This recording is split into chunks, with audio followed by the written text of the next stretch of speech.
Hello, friends, and welcome to episode 762, an episode that was almost called BJ and the Bear. Who remembers Greg Evigan and that charming chimpanzee?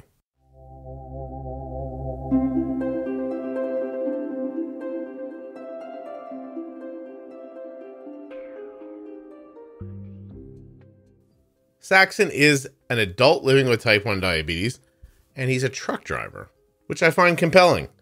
It's a crazy job with a lot of demand, and I thought it would be interesting to hear about a type 1 who does such a thing. Hopefully you'll think the same thing while you're listening to Saxon and I speak. If we should say something about, like medical stuff, try remembering that nothing you hear on the Juicebox Podcast should be considered advice, medical or otherwise. Always consult a physician before making any changes to your healthcare plan or becoming bold with insulin. Is everybody holding their arm up next to them right now and pretending to pull down on the air horn? Remember that when we were kids? Do people do that anymore? I don't have an air horn sound effect. While you're listening today, please consider going to t1dexchange.org/juicebox. Only do this if you're a U.S. resident who has type 1 diabetes or is the caregiver of someone with type 1. But if you are those things and you go to that link, all you have to do is fill out the survey and complete it, and you've supported me, yourself, and other people living with type 1 diabetes. t1dexchange.org/juicebox.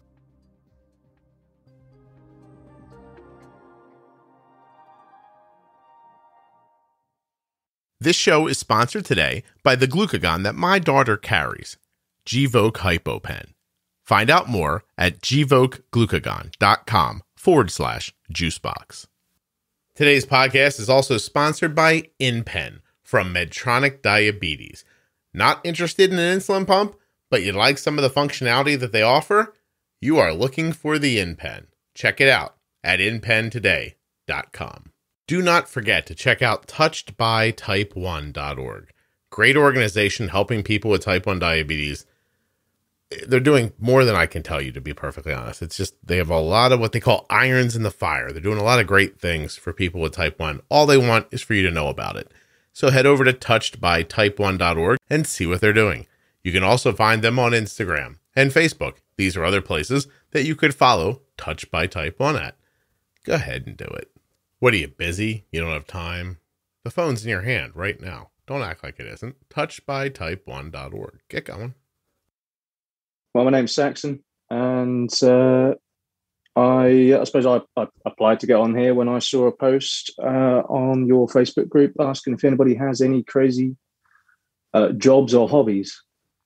And I thought, well, I don't know if it's crazy or not, but people seem to think that truck driving's a bit much for them.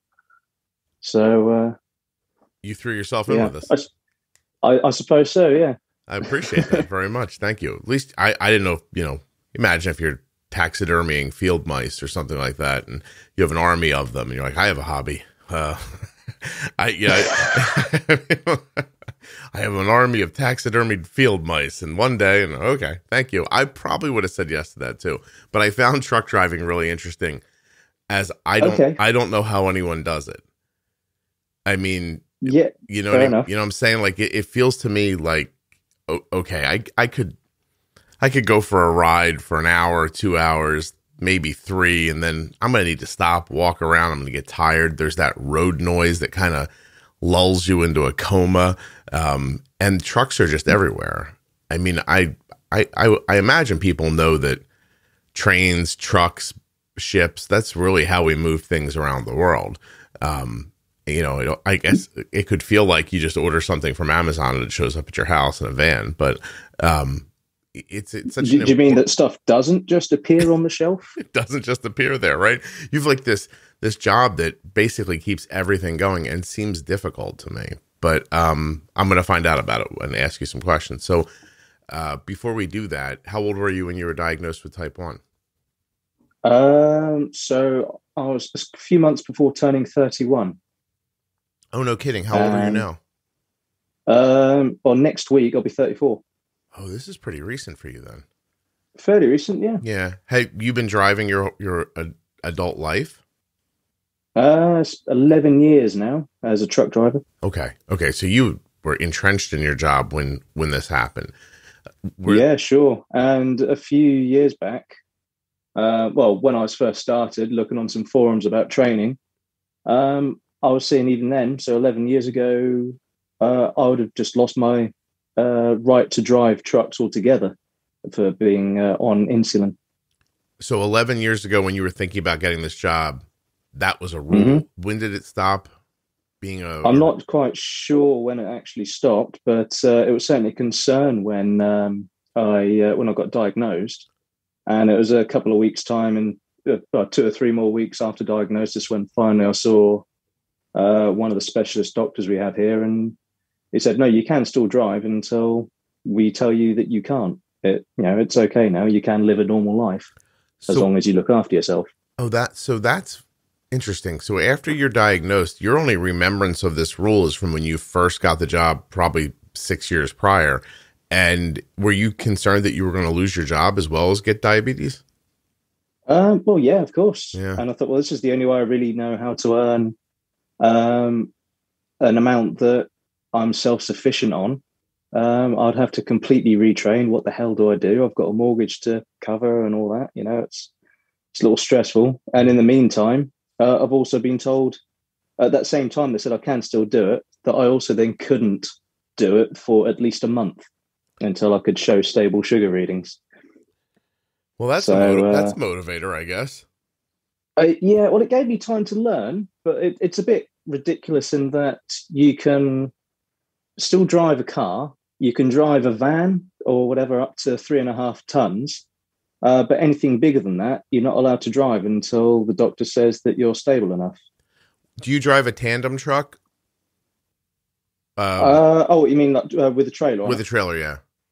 Yes. We call them Artics here. I think you call them a semi, don't you, over there? Semi, tandem. Yeah. What do you call it? Artic. ARTIC? Yeah, because it's articulated or whatever. So gotcha. I was trying to find the connection to the cold, and I was like, I don't see it, but that makes sense too. Over the road, local. How far of distance do you drive in the course of a day? I mean, the job that I have now is largely going into central London and back. So now I'm with a tower crane company. So yeah, I was a lot into London. It's about 2.5 hours away from where we're based. Okay. But then the other day, well, I had a whole weekend driving up to like halfway up Scotland and back. So that was probably a 500-mile round trip. Okay. So across the course of 3 days. And you sleep in the truck? Yeah, lucky me. We when my son was very young, there was a gentleman that coached his like local sports team, and he was in what we would call an over-the-road driver. So he was gone for days at a time, and he would drive up and back from New York to Florida over and over again. And that sounds like a long way. Yeah, it's terrible. You can tell it took a toll on him. Is there I'm going to ask you such a crazy. Well, is there a lot of drug use in truck driving? Like, how do people stay awake that long? I honestly, I don't know. I mean, where I work now, we have drugs testing anyway, so it's not too much problem for us. There probably was a lot before, but we have a lot of regulations, and we've got devices that record all our movements to try and restrict us getting overworked and therefore not getting so tired. Okay.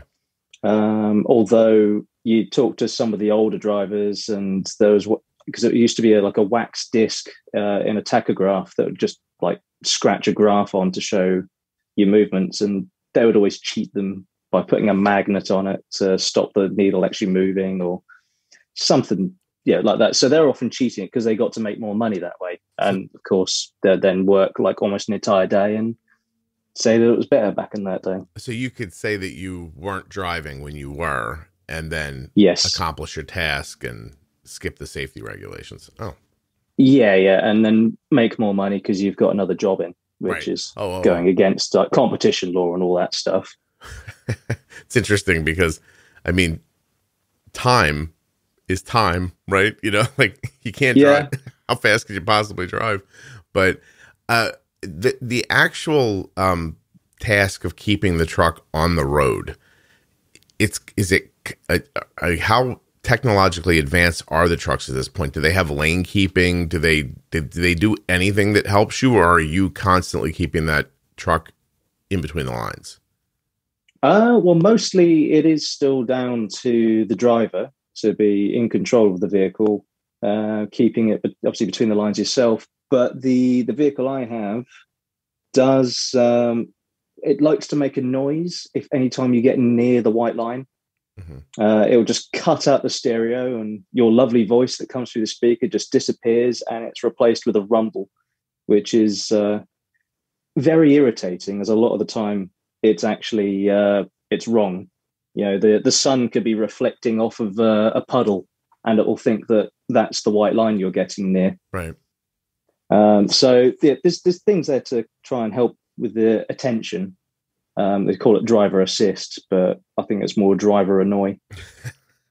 There's other bits about it though, which are I've gotten to like, because it's built in. The Mercedes truck that I have will adjust speed for corners as well. So there's a lot of corners going through the country back towards the airfield where we're based, and I can just use the cruise control. And it will speed up, slow down for all the corners as we go through. And I just need to just pay attention and turn the wheel, but it will do all the speeding up and slowing down, the braking, coasting up to the corners and the junctions. It's, it saves a lot on my right foot. And because it's automatic, hopefully it will reduce me having one extremely athletic calf and the other one not looking quite so defined. It's that big, strong right leg of yours. Yeah. So when this, going back to when it happened, your diagnosis, was there, and they give you this month, what are you learning to do with that time? Are you injecting insulin? Is it a meter? Like, what do you do? It's only a few years ago. So what did they give you? They started off, so I received the meter, and I was given Novomix 50. So it was a 50-50 mixture. And I was just told to take so many units at breakfast, so many units at dinner, and just try and follow some guidance as to what to eat, which I later learned was probably more advice for type 2s managing on diet without insulin. Because it was very hard to apply to, say, cereal and then, say, a beef stew with dumplings. That just, there's just no flexibility with it. Right. But within a couple of weeks, when I was back at the clinic, and I said that, well, look, I don't really have a schedule with my job. What am I supposed to do with this mixture? You know, if I'm taking it in the morning, but if I start at 3 and I don't get a chance to actually have any breakfast for some hours, you know, when am I supposed to take it? And she went, oh, would you be interested in the basal bolus system? And I was like, well, what's that? And, you know, and that's when I was then given some Lantus and Nova Rapid. And she just said, you know, take so many units of Lantus and here's your Rapid. We recommend a unit for 10, but just start off with 4 units for each meal and see how you go. You know, if you said, our patients like this because if you want to have some pudding as well, you can just take a bit more, which you can't really do with the mixture. Right. So yeah, I've been on that, but I found Lantus to be very frustrating in that it would sort of peak about 5 or 6 hours in and then just tail off, and I wasn't really quite sure the best way to adjust for that. And I have recently been given a pump, thankfully, about 7 months ago now. So kind of learning all over again. Yeah. So you went about, did you go about 3 years with the Lantus? Yes. Yeah. Yeah. Was it your finding that it just didn't last 24 hours and it also had times where it worked more aggressively than others? Yes, pretty much. Okay. But it was also I don't know if I'm just very sensitive to it or what it is, but there just comes a time where suddenly I just do not need as much as I've been taking, but it's in you for the whole day, and all you can do is then eat your way out of multiple lows. So I remember one day diving into a garage to buy. I just bought a 4-pack of chocolate bars. By the end of the day, I got through the entire packet. I hadn't dosed for a single one, and I was still struggling to keep my numbers up. And it's just like waiting until the evening where I could then finally put in a smaller amount of Lantus and hopefully try to get it right. Yeah. And it's so nice to be on the pump now that I'm going, oh, it's a bit much at the moment. Let's turn it down. Right. And you see it change in a few hours. You said two things that are really interesting. So the one was that in the beginning, the doctor said to you, look, it's 1 for 10 unless it's not. So start with 4 units and then adjust. They gave you a lot of freedom to make that decision on your own, right? You felt like that was your job to make that adjustment. Yes. Yeah. Not like come back, like not stay low for 3 months or high for 3 months, then come back and see me again. Yeah. In a way. So I think it was the specialist nurse who told me about that stuff. It was sort of like, here's some rough guidance, see what works. But then when you do go in and they look at your numbers and go, oh, maybe try a bit less, plan your meals a bit better. You're like, I'm trying. I really am. I know you don't like to see the lows. Neither do I. Did you spend a lot of that time eating those lows away, or did you figure out to change the Lantus? Both, I'd say. It took me a while to realize that where I would normally say be on maybe 21 units of basal for the day, that it would eventually settle in at 14. So it was like a third of what I was taking. So eventually it took me a while to, I figured out that roughly that was the ratio. I was on like 14 or 21 units, but it did take me a while to get there. Okay. 14. Are you? So I've currently got 2 basal profiles in the pump. And at the moment, so I've got one on 14.4 and the other one on 19.3. Yeah. And it's, for the day, that is. So that's how many units for the day. What's the, how does that shake out? Like, is the 14 while you're driving and you're sitting still, and the 19s when you're moving around more, or excuse me, vice versa? No, it seems to be more perhaps if I'm fighting off a bug or if I've been given, a vaccination sometimes. I can't really quite work out why. Okay. It just is one or it's the other. But you don't notice a significant difference when you're just sitting and driving all day versus when you're up and around? For that, yeah, I can do. Typically, if I've obviously had a meal, I need to try and remember to maybe not eat quite so much. But that's a tricky thing I find, particularly with work. If I'm going to have something to eat and then on the road for, say, an hour and a half or 2 hours, I don't want to take a reduced amount of insulin because I will then get really high. But then when I get to the site, I've then got to be active, taking all my straps off the load, running around, getting, freeing stuff up. And at that point, I'm then being really active.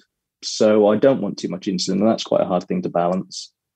And I'm trying to work out the right amount to, say, do a temporary basal, which obviously previously I couldn't do with Lantus. Right. So that was just scoff a load of biscuits before I get out of the cab. How many stones? Sometimes it works. Stone? Oh, I didn't think Americans did stone. What am I? 11, nearly 12. Oh, that's funny. I don't. I just was trying to be ready because I thought if I asked you how much you weighed, you'd have no idea in pounds. But I think about 150 kilo. Oh, I see. Oh, see, everybody, you're around 150 pounds, 155. Or do you not? So I don't really work in pounds unless I'm buying, beef mince. Hold on a second. Then it's 1. I'm going to figure it out. We're going to figure out together how much you weigh. It's imperial into metrics, quite frustrating. I was working through a recipe earlier and it's clearly an American recipe because there's cups for this and cups for that, and it's like, oh, please just deal in weight, not volume. How many kilos did you say you were? About 75. 75. So you're about 168 pounds, somewhere in there. Okay, just so everybody can have context, because your basals, it's a little light for your weight, which is great. You know what I mean? Like it actually doesn't matter much. It surprised me a little bit. It was a little light for your weight. I don't know why I said great. What do I care how much basil you used? But I was just trying to get that straight in my mind. So, because at 19 a day, you're not quite 1 an hour. At 14, No. at 14, you're more like what, like 0.6 an hour, something like that. It's currently on 0.62 at the moment. Okay. Wow. Yeah, I do prefer it when I need more though, because it doesn't seem to, my numbers don't jump around as much when I'm less sensitive. Okay. So when your basal's a little higher, you see more stability? I think so, yeah. When your basal's lower, do you adjust your meal ratio and make it a little heavier, or no? I mean, that's another tricky one. So I've heard you say before, you've heard from other people that it's that they either need so much or they need another amount until they don't. And in between, it's just chaos. And that sometimes is how it feels. Like sometimes I feel like I need to lower the basal because I can see on the graph that I'm just drifting, I'm trending down. So then you try and have maybe a little less of a bolus, and you just go screaming up, straight up, so it's like, well, what do I need? Do I need more or less? And clearly I need less basal, but more bolus. Right. And there's always a few days of it settling in. And then when you finally figure it out, and you get maybe sometimes I get a day, maybe 2 days where I'm 100% in range, and it's about to change. You're like, this can't last forever. It doesn't. No. Like I'm really looking forward to getting the pump integrated with Dexcom. They can't bring that quick enough, I don't think. Yeah. And you guys are usually, a couple of years behind when it comes here, right? Is that how it runs? I guess so. When I went through the pump process, and they showed like several pumps. I think they had an AccuCheck, and was it a Dana, and there was and a Medtronic, and then they said they're having an Ipsomed one come along, which I don't think you have over there. No, that's and I said, what about the T-Slim? I said, we don't currently have access to that within the trust here. Okay, that's a shame, because that's the one I'd really like. And I found out at my 6-month review that they now offer it. I'm like, oh, really? So I'm on the Ipsomed, which they've bought access to the Tandem algorithm, but they haven't got it approved yet. Okay. And Ipsomed it's not quite, I'm trying to remember it. It's not quite tubeless, right? It's like got a short tube on it. Or am I thinking the wrong one? I'm not sure. I mean, the tube I've got, I think, is 60 centimeters. Okay. Yeah, I'm looking. Right now. So it's a couple of feet. So yeah, so you do have like a pump with tubing on it, and then into an infusion set. That's the Ipsomed. Yes. I got it. Yeah, it's a very, very small pump. It's like half the size of an iPhone. Mm-hmm. You guys have Omnipod there, right? Yeah, but my trust seem to think that that's only for children. Really? That's interesting. Yeah. I mean, do you use more than 200 units of insulin in 3 days? To be fair, no, I don't. Right. Yeah. Well, then it's for you too. And they're going to have their algorithm too. I mean, it just got cleared by the FDA here in America a few weeks ago.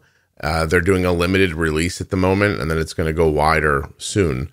So I don't know when it puts it in Europe, to be perfectly honest. But I mean, I think you're right. I think that algorithms that talk to your CGM and your pump are a big deal, because all of this stuff you've been talking about for the last half an hour, a lot of it isn't going to exist in your life day to day when this algorithm's making that decision. It's going to be it's going to lift a real burden for a lot of people. I'm really looking forward to it, just to just free up some headspace, not just focus on other stuff. Not that I have to think about too much while I'm bumbling along the road. well, what is it like though?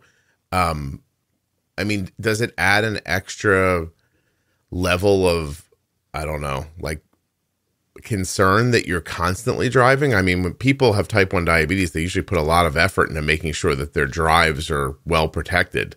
They know what their blood sugar is before they start. They check while they're driving. They have stuff with them all the time. But when you're driving all day long, how do you manage that? Do you ever have to pull over to help yourself, or is it something you can keep going pretty well? So we can only drive here within 2 hours of performing a blood glucose check. I think they recently did approve CGM for driving, but not a large vehicle. Okay. So even though I do have a Dexcom, I still have to pull over and prick my finger for, say, every 2 hours of driving. And that's in your personal vehicle too? So I could drive my car on just the Dexcom as long as I wear it in an approved place. Okay. But then I get better results with it on my pec than I actually do on my stomach or the back of the arm. So yeah, I might as well just prick my finger anyway. No kidding. But yeah, I mean, I have the rules that are given to me by the driving agency that we have here. And, so if your glucose is less than 5, which I think is 90 over there, isn't it? Have a snack. And if it's less than 4, then you have to retest, or correct with some sugar and test again. And once you've been back in range for more than 45 minutes, then you can get going again. 45 which is minutes. Incredibly frustrating when you get a 3.9. And then you have to wait 45 minutes. Well, it's an hour really, because you've got to correct, test again, and then 45 minutes after that you can go again. And it's very frustrating sometimes. How strict are the rules? Like if you got caught not following them, would you get a ticket? Would you lose your license? How would that work? Do you know? Potentially I could lose my license. Being in control of a 44-ton vehicle with, it would be classed as being not fully in control of the vehicle, I suppose. They always tell you it's a dangerous weapon in the wrong hands.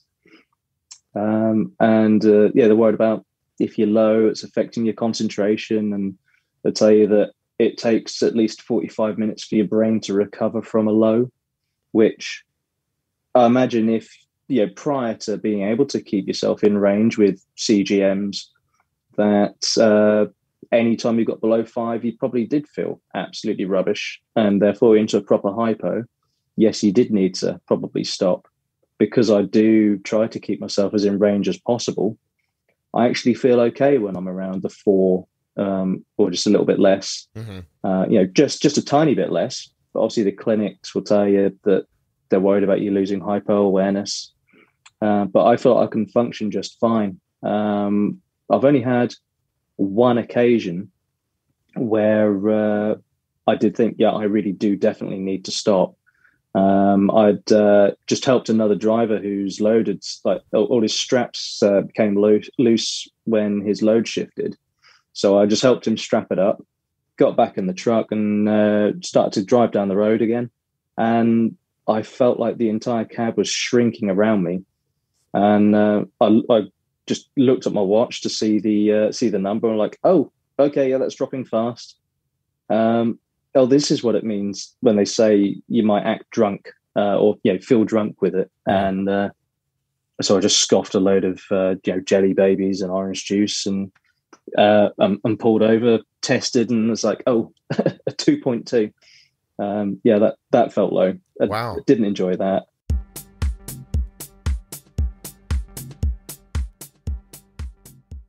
Gvoke HypoPen has no visible needle and is a premixed auto-injector of glucagon for treatment of very low blood sugar. in adults and kids with diabetes ages 2 and above. Find out more. Go to gvokeglucagon.com/juicebox. Gvoke shouldn't be used in patients with insulinoma or pheochromocytoma. Visit gvokeglucagon.com/risk. Here you are using insulin, and you'd like to do it more deftly, but you don't want an insulin pump. That's fair. You don't have to get an insulin pump if you don't want to. But right now what you have, right, is an insulin pen that just acts as the thing that measures and puts the insulin in. You need something more. You need the InPen from Medtronic Diabetes. Now the InPen is an insulin pen, but it connects to an application on your phone through Bluetooth. This app does many things. For instance, it has a dosing calculator, shows you your current glucose, your meal history, active insulin remaining, glucose history, dosing history, activity log, and reports. You might be wondering how it does that. The InPen does all that with the help of your CGM. Go check it out at InPenToday.com. When you get there, you're going to see the pen, you're going to see the app, there are forms to fill out if you're ready to try, and there's going to be information that you need. For instance, you may not have known this, but InPen offers you 24-hour technical support, hands-on product training, online educational resources, and, holy heck, now this offer is available to people with commercial insurance. Of course, terms and conditions apply, but you may pay as little as, I don't even know what to tell you. The InPen, imagine the number. Think of a number in your head. The number's $35. Pay as little as $35. That is a possibility. Go check it out. InPenToday.com. There's even a frequently asked questions portion of the website all the way at the bottom. It's going to fill in anything that I haven't told you. InPenToday.com. Take the right insulin dose at the right time. With the InPen from Medtronic Diabetes. Don't forget, it's super simple to support the podcast. Use my links if you're interested in InPen, or if you're interested in Gvoke HypoPen, or any of the sponsors. There's links in the show notes of the podcast player you're listening in right now. Please tell me you're listening in a podcast player. If you're not, please find an audio app that you like and subscribe in it. Anyway, I digress. Or there are links at juiceboxpodcast.com. You can also just type them in with your browser. Your fingers, I meant. You don't type with a browser. You type with your fingers into the browser. I think we're getting away from the point. Let's get back to Saxon and his lovely accent and story. Ah, crap, I forgot to tell you something I have to say. Hold on, ready?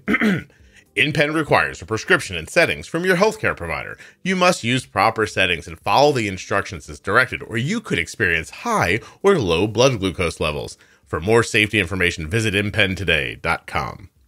All right? I don't want to get yelled at. Now let's get back to the show. No kidding. Yeah. So you say that you feel pretty good around a 4, which is a 72 here, but 2.2 is in the 40s. It is 40. Yeah, that's low. Yeah. No, I didn't enjoy that. So that just activity of jumping around that truck and pulling those straps and re-cinching that load made you low?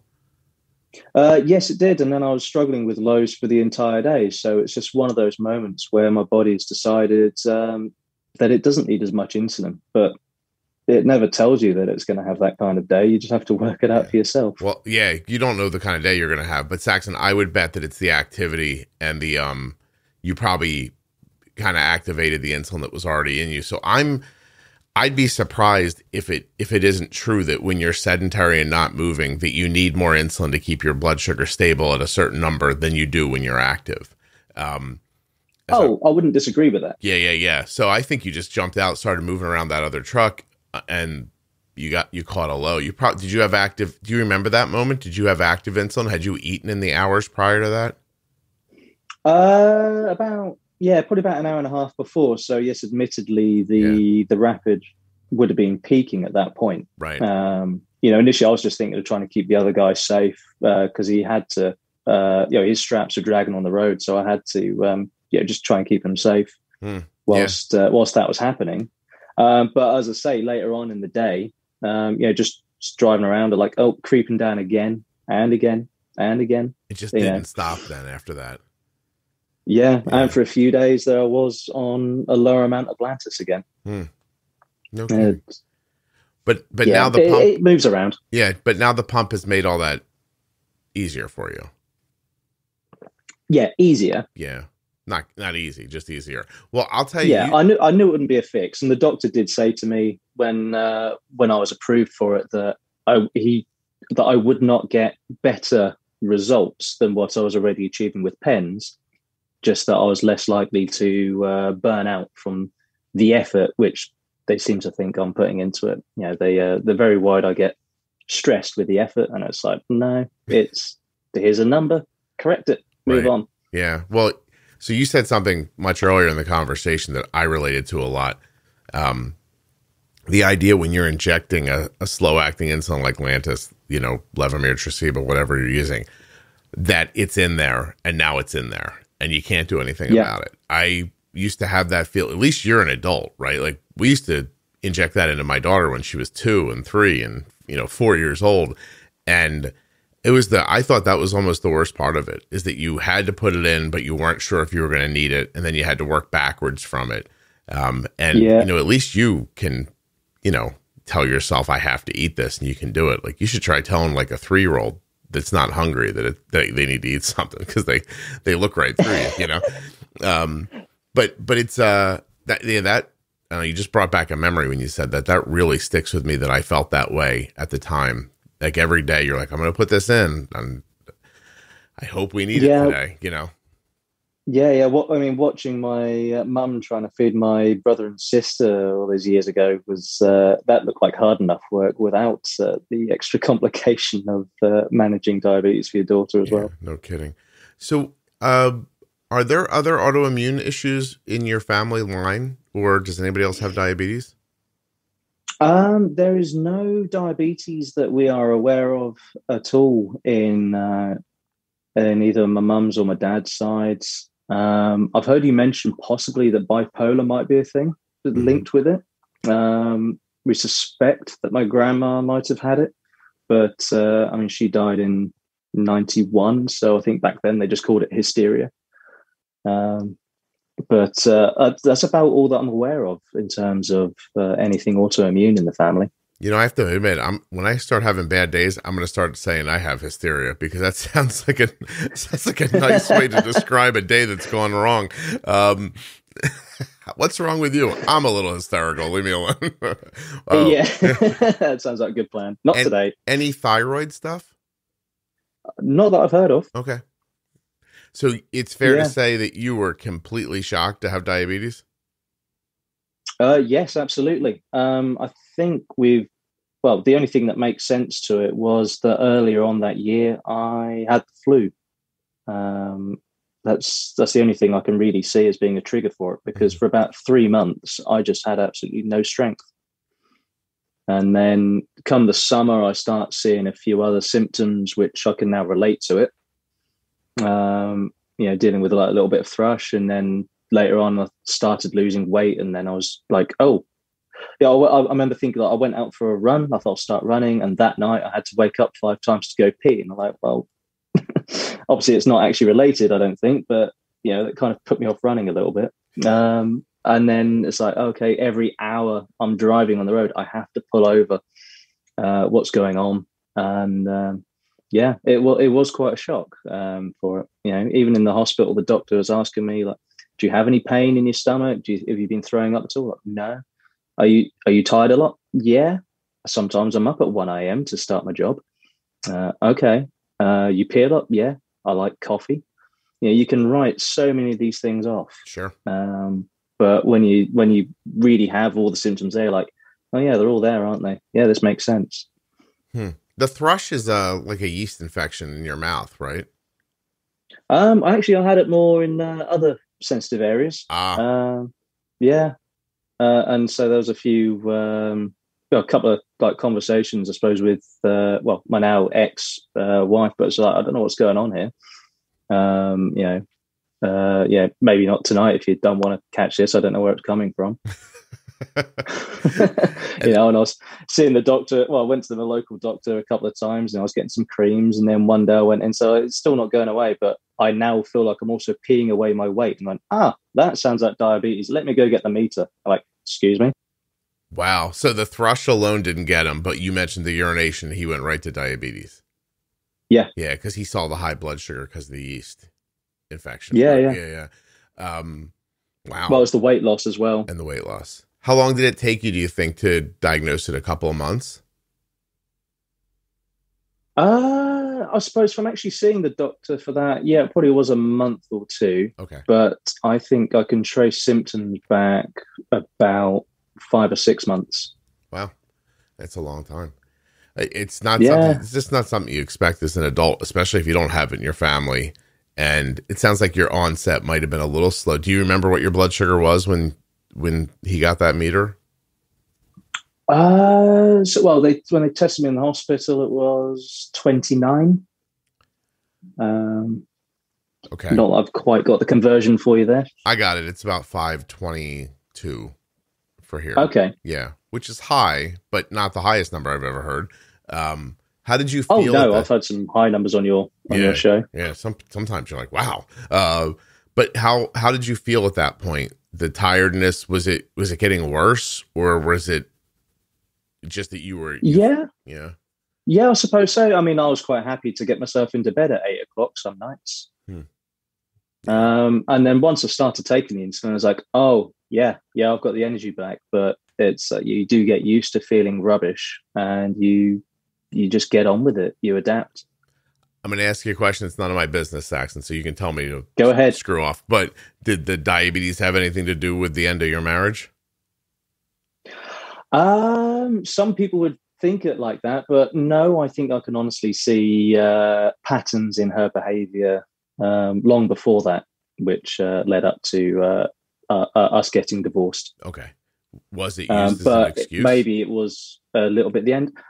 Well, when we split, she told me not to change. No, don't change who I am. Okay. Well, that's good. Yeah. Don't change who you are. Yeah. You're just not for me, but I got to go. How long had you been married? It was about 5 years at that point. We'd been married. We'd been together about 10. Okay. All right. Well, I'm sorry that happened. I felt like I should ask. No, that's absolutely fair enough. I'm here to be honest. But I'd say it really worked out for the best in the end. Obviously, we weren't for each other, and I then met somebody I would say is far lovelier pretty quickly afterwards. How do you meet a girl when you drive a truck all day? Well, that's the tricky thing, I suppose. Luckily, I do 4 days on, 4 days off, so I'm only working half the time, so I can actually meet people. But in this day and age, it is it's Tinder, I suppose, isn't it? Yeah. Oh, you're swiping around. I got you. Well, that makes sense. Yeah. Well, yeah. I just said I'm not in the right place for a relationship, having just come out of a long-term one. So I'm just looking to meet people. And Natalie said to me that she was about to go to America. So perfect. And 2.5 years later, she's still here with me. Oh, you changed her plans. Yeah. Look at you. Well, that's I see you're flexing a little bit there, Saxon. I see what's going on. Apparently being honest and nice actually was something she wasn't used to. So there was a reason to stay. That's excellent. Well, good. I'm glad for you. Is she very involved in your diabetes? How much of it do you let her see? Oh, I let her see the whole lot, but she's not. She's not, I suppose, like involved in terms of having to take any care. But she's a nurse, and she has found it very interesting, and has given a lot of confidence seeing what I do, in terms of actually then treating the patients that she has. Oh, no kidding! Is she not? So she's not scared of the insulin anymore. Wow, she works in a hospital. Yes, yeah. So when I met her, she was a critical care nurse. So she'd manage people with DKA, newly diagnosed or having other problems, various other types of insulin needs. So I think somebody was due to a brain injury, their body the brain wasn't telling them to release the insulin. So so it's things like that. Okay. I'm going to tell you that I had a fair amount of stress just now when I said she works in a hospital, because I couldn't decide if I should put the in front of hospital, or if I, because you guys just say hospital, and I didn't know what to do, and I panicked. I think I'm not too sure what the right answer actually is here. Do we say go to hospital or go to the hospital? You know, it like sometimes the north of England don't use the word the. You know, do you want a cup of tea? I'm just telling you, it shot me into a panic. Like I could, like, so if you're me, I have this weird like skill or life thing that happens to me where I'm a little aware when I'm recording this podcast. I'm a little aware of my next like 8 words before they come out of my mouth. And so you're talking and I know I want to ask if she works in a hospital, and I could just like, I can hear voices in my head fighting, going, don't say the say it, don't say it. I couldn't. That sounds a little tiring at times. I was just like, I don't want to, like, I don't know. It's stupid. Doesn't matter. But I've just interviewed enough people from England where I'm just very aware of it. And I still can't get it right. So anyway, whatever. We know what you mean. Thank you. Can I ask you a question that there's no way prior to 2 weeks ago I would have asked you? Go on. How close do you feel to Ukraine right now? Oh, well, I don't know. I mean, I'm in a country where more than half of them decided to get away from anything to do with Europe. So I'm not really too sure, but it doesn't sound nice what's happening over there. But your own personal safety, do you feel close to it? Or does it still feel far? I suppose like the far east of Europe to us, but who knows how far Putin might decide to reach. But we don't seem to be doing much to aid them for some reason. So maybe we'll be okay. I am wondering if our politicians are a bit too scared to really provide proper assistance. You know, I think we're arming the Ukraine, but we're not sending troops. So I don't know what's going on. That seems to be how they're all handling it. I just wondered if, because you're attached and you're there, like if it felt like a regional conflict that you have no real concern about reaching you, or if it feels different because it's closer. That's all. I mean, from here, it's horrifying and concerning, obviously, but I don't feel like it's going to be here anytime soon. I just didn't know if like the distance made it different for you, but it sounds like you are having a fairly similar experience to the one I'm having. Yeah, in a way, I don't really know what to feel about it. I'll be honest. I have a friend from Estonia, and at some point I'll find out what she thinks about it, because they're only another country or two along from Ukraine. Mm-hmm. Yeah, that might. So I'm sure it's more concerning for her and the family that she has back over there, having previously been a part of the Soviet Union. Right. Wow. It just all seems. I mean, you got that little tiny bit of water, but that ain't going to help you. I mean, it's helped us before. For those people who can't let go of the Second World War, slows them down a little bit, having to get on a boat, huh? Something like that. My gosh, do you see the world like very?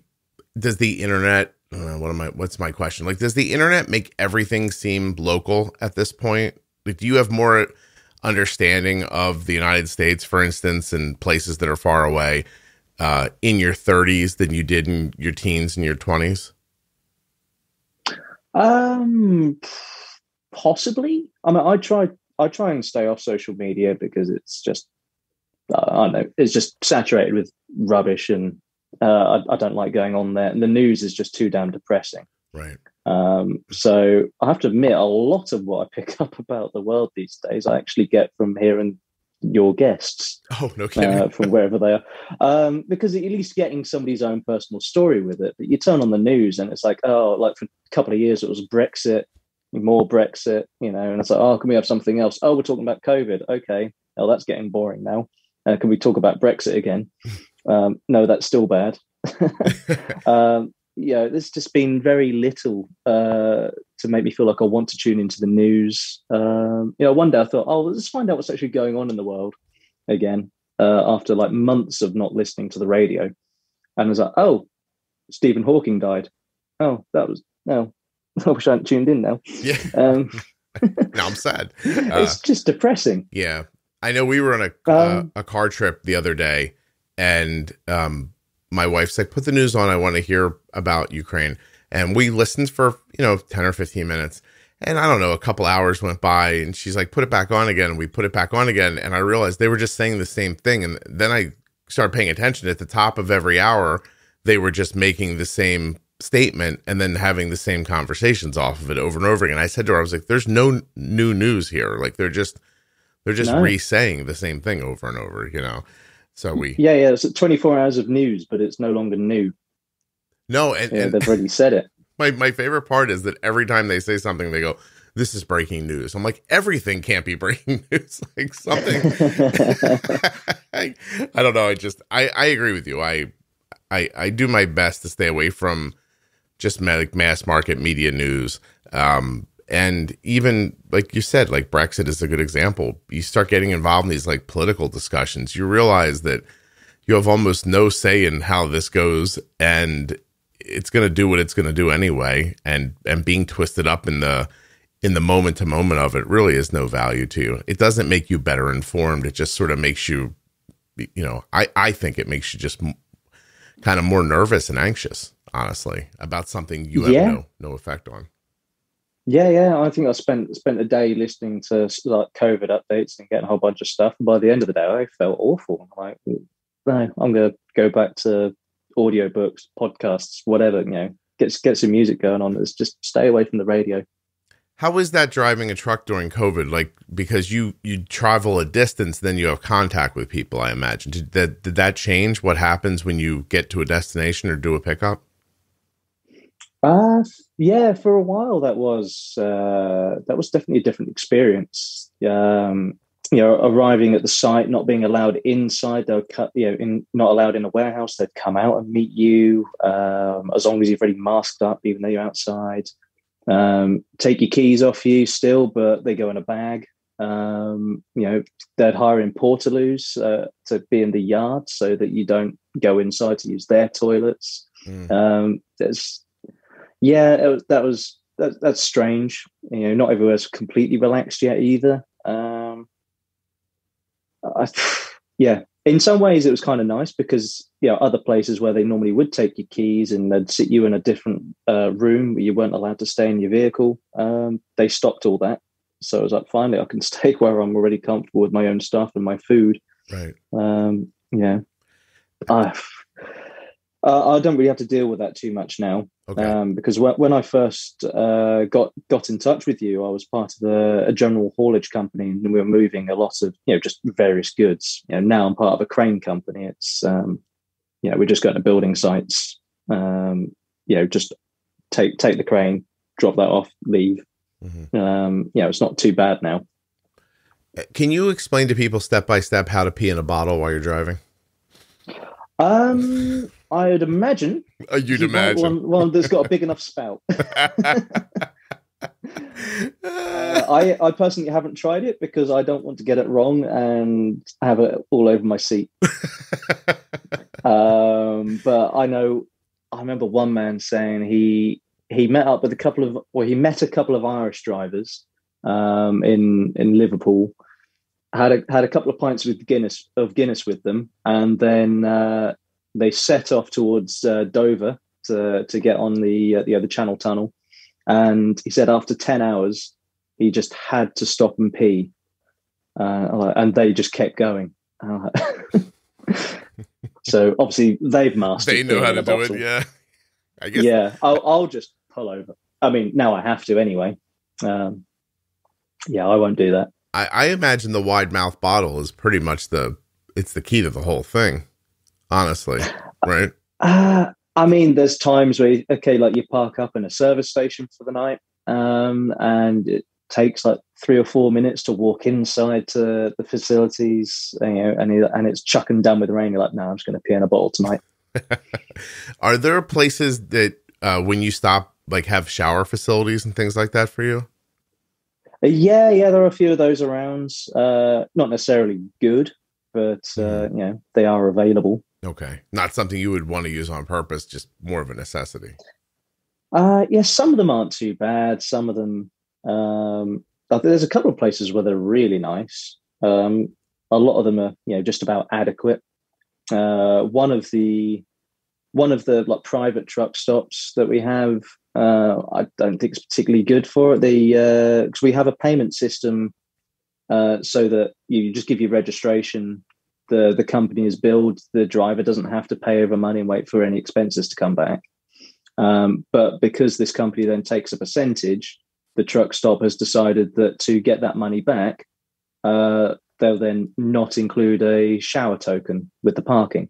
So we then £3 to have a shower, but then you also have a ticket to put into the machine to give you so many minutes of water. And then when you press the button, like I know it's like at the swimming pools, you press a button, you've got so many seconds of water, and then you've got to press it again. Well, the buttons in these showers pop out again within 2 seconds, and half of that water is coming out of the back of the shower head and running down the wall. And I think it's no wonder a lot of people kind of get disenfranchised with, I suppose, this lifestyle. It is a bit more of a lifestyle than a job, when that's the kind of treatment or care that you get, Right. for almost dedicating your life to it. Yeah, and it's hard work too. I mean, it takes a lot out of you. I imagine you say you work 4 and then you have 4 off, but the first day must be recovery, right? It can be, yes. Yeah. Particularly after, say, like a 15-hour day. Yeah, I tried to have the first day is just take it slow, then get some chores in, the day after. But yeah, it can be like that. You know, I've had times where I've had to be at work for 3 o'clock in the morning on the first day, and then I've not got home till 11 o'clock on the 4th day. And you know, that's kind of takes away a little bit of your weekend as well. But you know, both sides of that. Right. In a 15-hour workday, how many of those hours do you think you're actually driving? Well, we're limited to 9 hours of driving in a day. Okay. Twice a week that can be increased to 10. But usually it might be, say, 7-8 hours of driving. And I recognize that you're happy in your relationship, but I have a question you might have information about. Is the idea of lot lizards, is that something that translates to you? Lot lizard? Do you not know the phrase? I'm going to assume from lot, you mean like a parking area. Is this going to be do with like ladies of the night? Yes, it is. Is that a real thing in this world? Or is that just from my movies? I've heard of it. I haven't experienced it. Okay. It's not like I'm made to believe in a movie where you pull into your parking spot and just you are swarmed by prostitution. No, one man did tell me that happened at a particular service station. It was just like every 10 minutes there's somebody knocking on the door, and you think, just go away, I'm desperate for sleep. Yeah, I can't imagine how exhausted you must be at the end of 9 hours of driving. So we just drove to take Arden to visit a school, college she's considering going to, which I guess is a university in your mind. And it was across the country. So we kind of took it a little slow and easy. But by the time we got there, we had been in the car about 14 or 15 hours. And, you know, with a couple of stops here and there for, you know, restrooms and food and things. And we stopped at a hotel and we were waiting at the front desk to check in. And my wife goes, "Are you okay?" And I said, "Is the room moving or is it me?" Like I just like you have that weird feeling like you're swaying, but you're not moving. I don't know if that makes any sense to you. Maybe it does. But yeah, I found it very disconcerting. I don't normally drive that far in a shot. So I don't know what that is. It just felt like exhaustion, but I'm not certain. It probably is if you're not used to concentrating for that long. Yeah, that's the hardest part, isn't it? Just the paying attention. Yeah, I find it can be like most days. It's not too bad. Usually I'm asked like, "Don't you get bored?" But I just consider it more that I'm absorbing my choice of entertainment whilst I'm driving. The days when it's heavy rain, if it's really, if there's heavy fog, then I find it very tiring. Okay. Because then I'm really having to focus and try and peer through, the weather conditions. That's a struggle. And you're moving heavy equipment it's not like cases or boxes that can get stacked up, and the distribution of weight is probably a little different for the stuff you're pulling too, right? Because I'm kind of guessing about moving cranes around, but it sounds like it's not as stable as far as the load goes. It's not too bad, Okay. to be honest. If it is a heavy load, it's usually because of the ballast weights, which then just go on the deck. So that's kind of at least giving you a reasonable center of gravity. Stack a few bits on top, but if you're not sure if it's quite secure enough, put another strap over it. Just get it down really tight. Sometimes they don't quite put stuff in the right place for you, and that more has an effect on the traction of your drive axle. Do you load that the might truck? slip a little bit. Do you load and unload it? No, I don't. No, there's people there that handle basically the packaging of the crane onto your truck, and then you drive it away. Yeah. In our yards, we have the yard men operate the cranes, and they'll lift the stuff on, and then we secure it. We take it to the site where we then have the erectors there, who then sort all the lifting it off when they're erecting the crane, or when they're dismantling it. They're the ones who are putting it all on. Okay. And again, then we just secure it, but we're not actually allowed to participate in the loading or unloading of the vehicle, just securing it and getting it there. Gotcha. Is it weird to stand there and watch other people work? Do you ever feel like you gotta like help a little bit? Like, oh, here, I'll get that. Like, just so they don't look at you like. There's times like that, but they'll be loading stuff on, and whilst they're doing that, I'm just throwing the straps over. So I'm still usually doing something. Yeah. But there are other times if they're really struggling with taking the crane apart. I can't get involved in that, and so I just sit there. And I think I had one day in central London, I was there for 10 hours, and they still hadn't put anything on me. And it turned out, they were struggling to bash the pins out of the crane because they had bent. Say after about 10 hours, they finally put a couple of bits on me, and then I just had to get out of London before my hours ran out for the day. Oh, I see. For a day like that, so I guess I'll watch another movie. I'll go to sleep. I now take some Warhammer miniatures with me. I can just paint up in the cab while I'm waiting for them. My job now involves quite often a lot of sitting around. No kidding. I see. Wow. So you bring your hobbies with you even because you have downtime. Yeah, I do. That's cool. Yeah, it's not bad. I think some of the other guys say like they knew that when they're on their third movie of the day, that they really weren't going to go anywhere. You start binge watching shows, and you're halfway through 3 seasons. You're like, what is happening, right? Well, listen. Hey, does it pay well? Is it a good job? Where I am now, actually, I would say yes, it is. It's maybe not paying quite so well during the winter months because of the wind. You can't really lift much when the storms are coming in. But yeah, I think where I am now, it is fairly good pay, and a lot of other haulage companies are coming up to meet that pay because they've been desperate to hold on to drivers lately. Right. Yeah. There's the craziest thing I've seen here during COVID is that jobs that you used to think of as like jobs that like teenagers would keep, or like high school students, stuff that was for after school, is suddenly paying like $20 an hour. And I just feel like they can't keep anybody, so they just keep jacking up the pay, trying to hold on to to workers. It's crazy. No, I've seen a lot of that. The last company I was in, they lost a load of people with a dangerous goods license, so they upped the bonus for that. And then the local drivers, a whole load of them left, so they upped their pay. And then the national trampers, so they're the ones who sleep in the cab for the week. Like 5 of them left in 2 weeks, so again their pay went up. Yeah. And the 4 of us that were doing 4 days on, 4 days off there, we were like, well, what about us? And they said, oh, there's a queue of people waiting to get in your truck, so we don't need to up your money. Uh, so I then heard about this other job, with the crane company. I went, see ya. Yeah, that's not true. Goodbye. Yeah.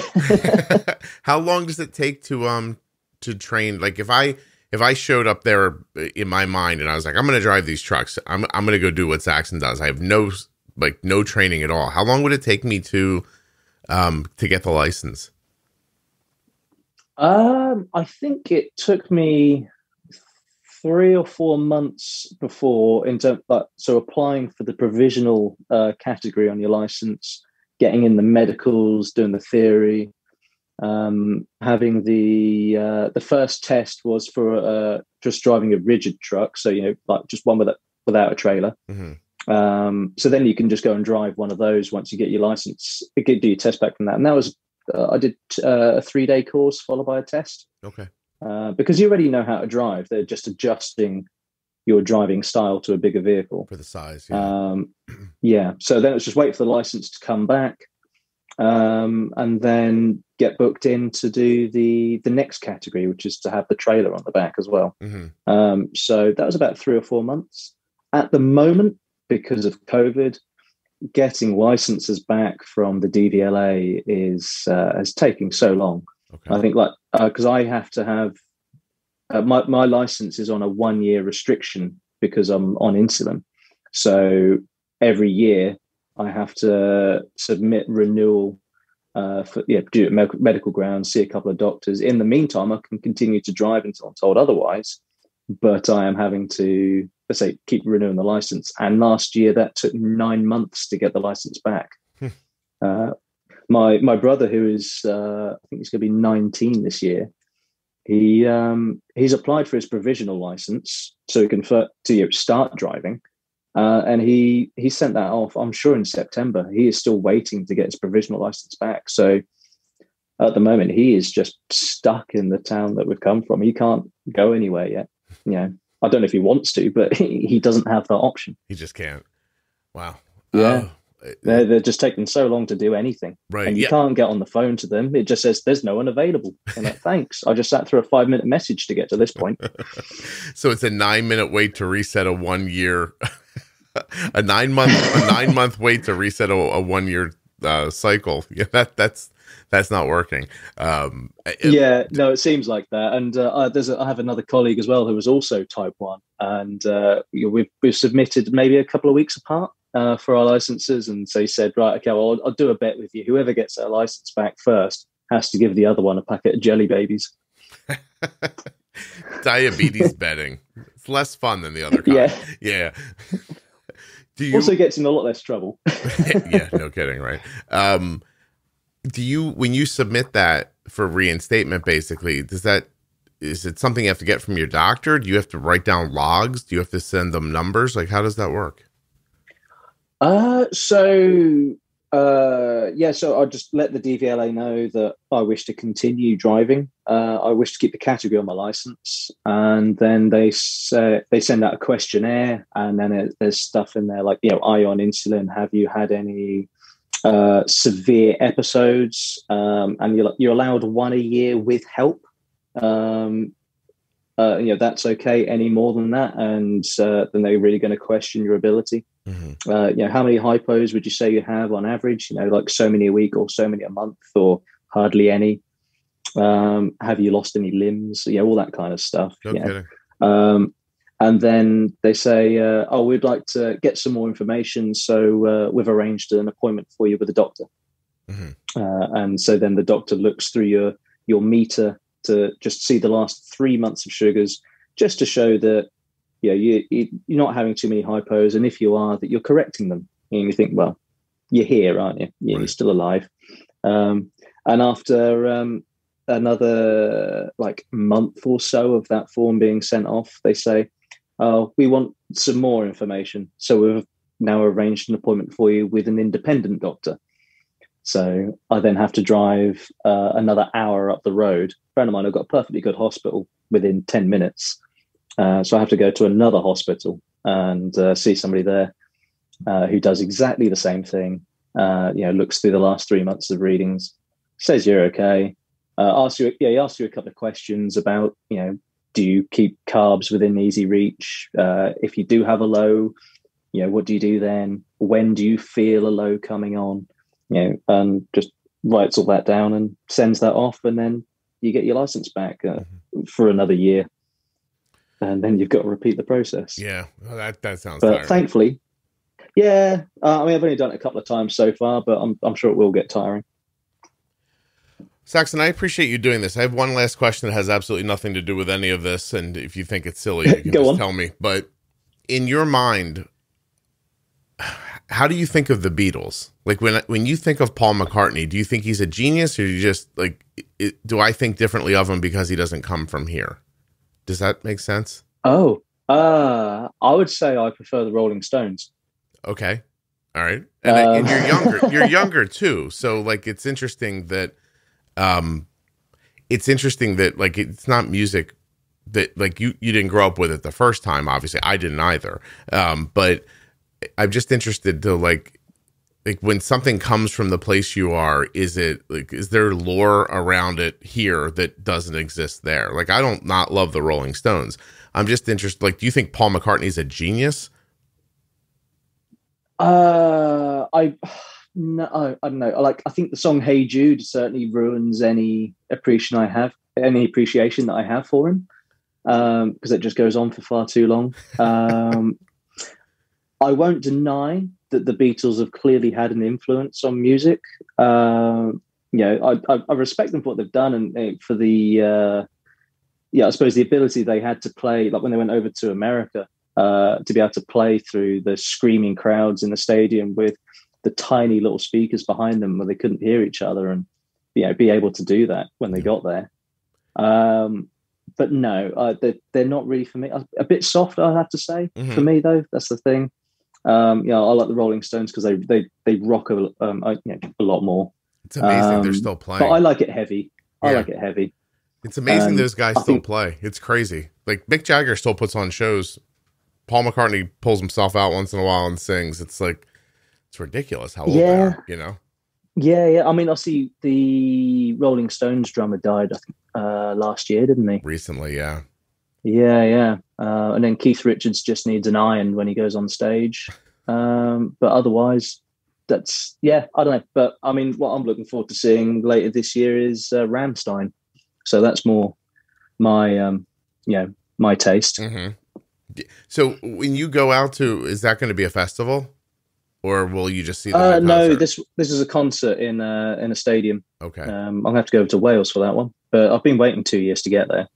Yeah, and I haven't seen a live show in quite some time. I'm considering going and seeing some comedy soon, which seems like that seems like it's okay to do. So, yeah. But there's been a long pause. Well, you're vaccinated now, aren't you? I am. I have. What did I do? We did J&J. I did J&J the first time, and then I did Moderna the second time to give myself a little flavor from A and a little flavor from B. I don't know, just in case that helps. Well, you've done what you can now. You're about as protected as you're going to be. You might as well get on with it. Yeah. No, I agree. Well, I didn't know you were listening to metal music. That might have changed our whole conversation. How about that? I think I have heard you mention Metallica a couple of times. Well, when I was younger, we listened to a lot of Pantera and stuff and stuff along those lines. I have to admit, now that I'm older, I don't know that I have I don't know that my taste for it is the same anymore.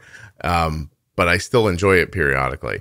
But I understand that. Yeah. I think I'm listening to a lot more podcasts and audiobooks than I am music these days. But every now and then, I do need a reset and just put on something good and heavy. Yeah. I often think that needs to be done. As an adult, I've achieved a level of stereo in my car that my 19-year-old self would have appreciated a lot more than I do. Yeah, fair enough. I think, I've heard you as well trying to listen to rap music so you can still relate to your son. I don't know if I'm particularly looking forward to that when I finally have some children. I can't even begin to wonder if you made a baby right now, 15 years from now, I don't even know what music would be and what you would have to try to learn to enjoy. Oh, yeah, I don't know, but I'm sure Natalie would be able to cope with that because I've talked to other people about music. It's like, well, I like heavy metal. She likes everything else. Mm. Do you think So you I'm guys sure are? she'll be able to cope. Do you think? I don't want to put you on the spot. Do you think you're going to get married? Oh, that's booked for May next year. Oh, well, congratulations. That's lovely. Yeah. I suppose some might say it was maybe a bit quick, but it really did feel right. And I actually proposed probably about a month or two before I got divorced. There you go. Stack them up. Stack them up, Saxon. Get them in line. I know. It sounds a bit crazy, but then it's like the time I've had with her, it's like, this is actually how things I think should have felt in the marriage I had before. Okay. Well, that's excellent. Yeah. You move on, you learn. That's excellent. All right. Hey, man, I really appreciate you doing this. I found your job to be fascinating, and I hope more people reach out that do things that, maybe the rest of us don't know about. I was really at one point stunned when you said that you learn about things around the world from this podcast. So hopefully you will have taught somebody else something today. Well, maybe. I mean, going back through your older episodes and hearing the woman who had her daughter went up Everest, and then there was an avalanche and stuff like that. They're just conversations that you would never otherwise get to listen into. Yeah. It's brilliant.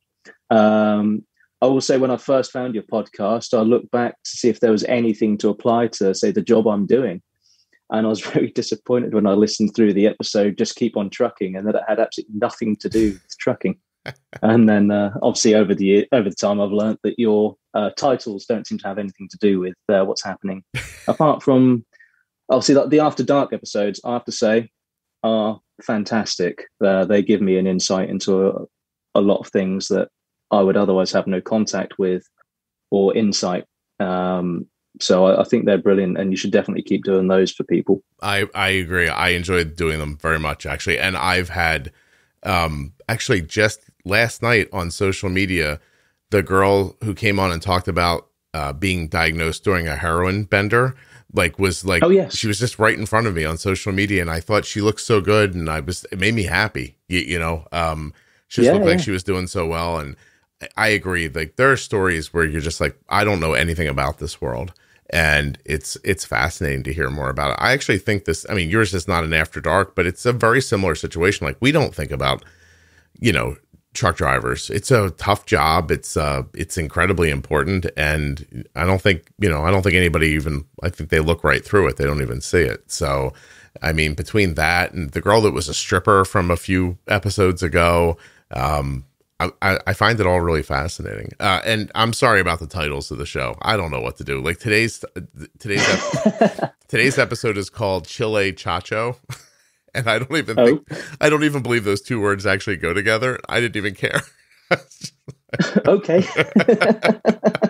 It's just at some point in the conversation, the woman I was talking to was like, I think her cat's name is Chacho. And she was from Chile, and she's just like, explained to me what the word means and everything. And I was just going to call the episode Chacho, and I was putting it up, and I thought, what if I put Chile with it too? That's fine. I'm doing that. So it's woman's got a cat. What do you want from me? And by the way, the cat has nothing to do with the story, Saxon. Like, not at all. I've listened to enough of your episodes to believe you. Thank you. I think she mentions the cat for 8 seconds in an hour and 15-minute conversation. But I don't know what to call it. Yeah, what am I going to call it? You know what I mean? Like, I really do believe that if you give the titles too much specificity, it's unfair to the episode. The episode's not about this one thing, and then I get fearful that someone will come along and say, oh, I don't need this, and they're going to miss out on the other 15 discussions that happen inside of the hour just because they thought, oh, this is about, I don't know. Oh, yeah, because otherwise every episode would be called Diabetes, wouldn't it? Yeah, what would I do? You know what I mean? So anyway, I appreciate that you appreciate it. Thank you very much. No, it's all good. No, thank you. Of course.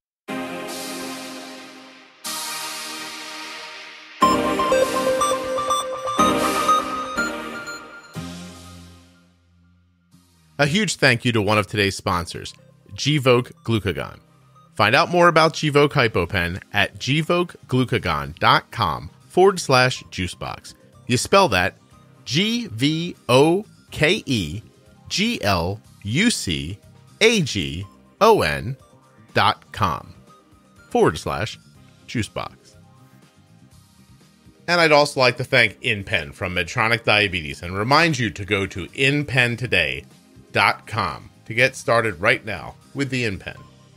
I hope you enjoyed my conversation with Saxon. I'll be back very soon with another episode of the Juicebox Podcast.